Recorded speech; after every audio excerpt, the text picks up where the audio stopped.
Hey, you've been thinking about starting something for weeks, maybe months, and every time you're about to do it, something in your chest tightens up. So you don't. You tell yourself, tomorrow, next week, when I'm ready.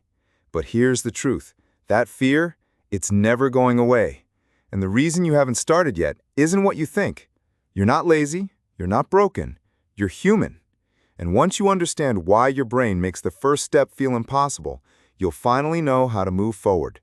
So let's talk about it. You already know the first step you need to take. It might be going to the gym, starting that business idea, posting your work online, or maybe it's just having a conversation you've been avoiding. But instead of moving, you freeze. You scroll through your phone. You plan every little detail. You even convince yourself that overthinking is productive. Most of the time, it's not that you don't know what to do.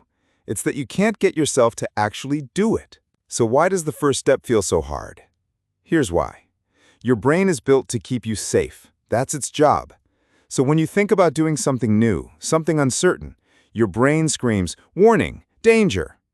It doesn't know the difference between starting a business and standing too close to the edge of a cliff. It just knows, this is unfamiliar, this could hurt us, stay where we are. That's why your chest tightens. That's why you procrastinate. It's not weakness, it's biology. But here's the catch. The brain doesn't care about growth. It only cares about survival.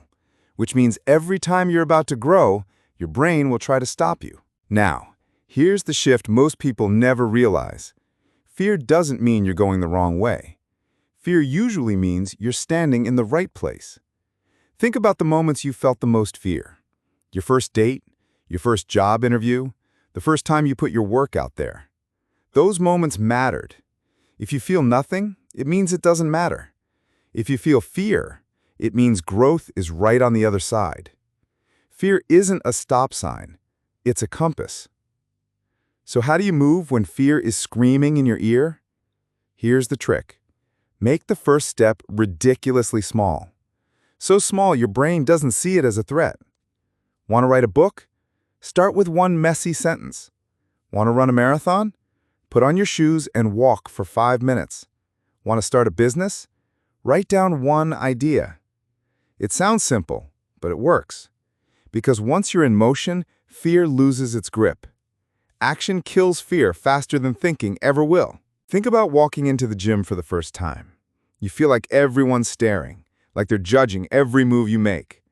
But after a few minutes, you realize no one is watching. They're too focused on their own workout. The fear was never in the room.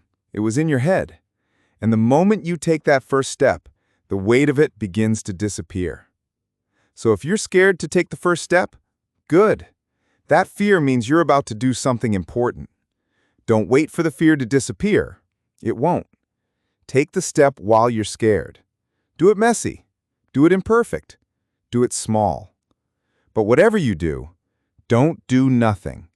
Because one day, you'll look back and realize the step you were most afraid of was the step that changed everything.